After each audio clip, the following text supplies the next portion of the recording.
Hey everyone, I'm Chris from Simply Classic, and today we're going to go into a little bit more detail on the heat press.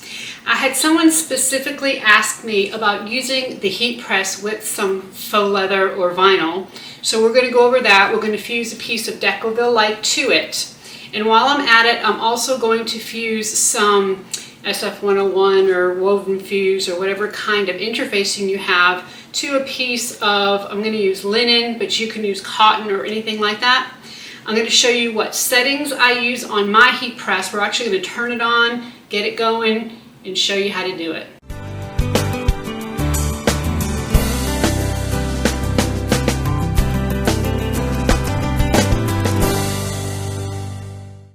Okay, so here is the heat press. It's all heated up and ready to go, and I want to go over the settings with you.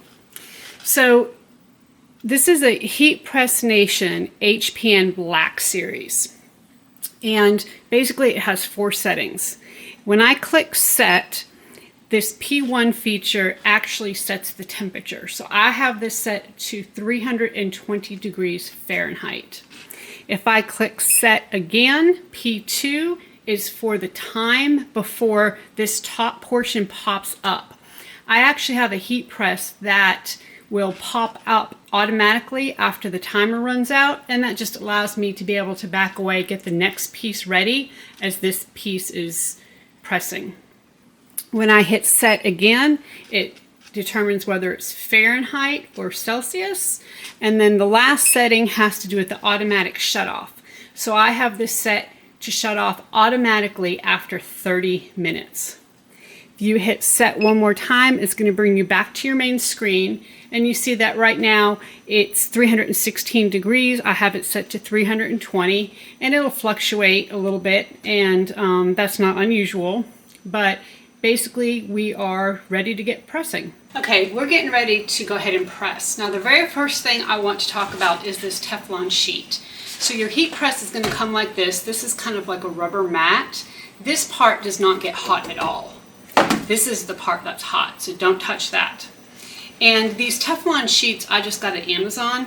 These are the sheets that you can use for baking cookies and things like that. My sheet exactly is the same size as my heat press. If you have a heat press that's smaller, you can go ahead and cut the sheet. That's not a problem.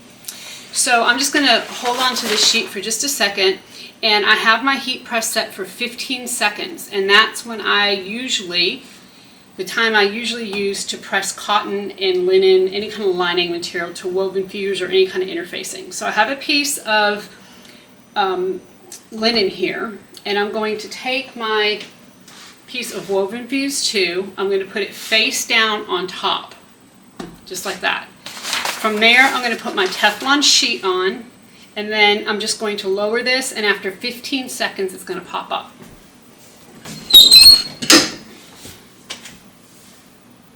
So we're just going to wait for that to pop up. And typically right now, I'd be going and getting my next piece ready. Okay, and just like that, it's done. So I'm going to, it's a little warm, but you will see that this is 100% fused. It is not coming off. Even if I try to pull this off, it is not going to come off. Okay? And that's how easy and quick it is to fuse with the heat press. So now let's look at faux leather. And this applies for faux leather, real leather, vinyl, anything like that. First thing I'm going to do is reduce my time. The heat is okay. The 320 degrees, not a problem. But the time, I'm going to reduce it to 10 seconds instead of 15 seconds. So I'm just going to hit set twice, reduce this down to 10 seconds, hit set 2 more times or 3 more times, and now I'm back ready to go. So the main thing you want to make sure of is that you always have the face of your faux or leather or whatever it is. So here's a blue. I'm going to put that down. Don't put it up. Don't put your your stabilizer first, then your faux, and then the Teflon sheet. You want to do just the opposite. So I'm going to put the actual material down first, face down. I'm going to take my Decovil Light, put that right on top, and then put put my Teflon sheet.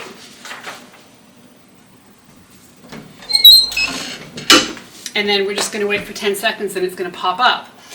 Now, the thing about the heat press is a lot of times with these interfacing and stabilizers, it's not just the heat. It's not just the heat that adheres, it is also the pressing, it's the pressure. So that's the great thing about the heat presses, is that it provides both at the same time. So I'm going to remove my Teflon sheet, take a look here, and now this is fused beautifully. It's not going to come off. It did not burn at all. It all looks great, and it's ready to go. So if you are a little intimidated by your heat press, try it at like maybe 300 degrees with some Faux. See how that does. You can always up your temperature, and just always remember to use a Teflon sheet. That's the main thing. You've got to use these. I really think that that makes all the difference. Not only does it protect the material, but it also protects your heat press in case for some reason you don't line things up exactly right, and that way glue won't get all over everything. So until next time, happy sewing.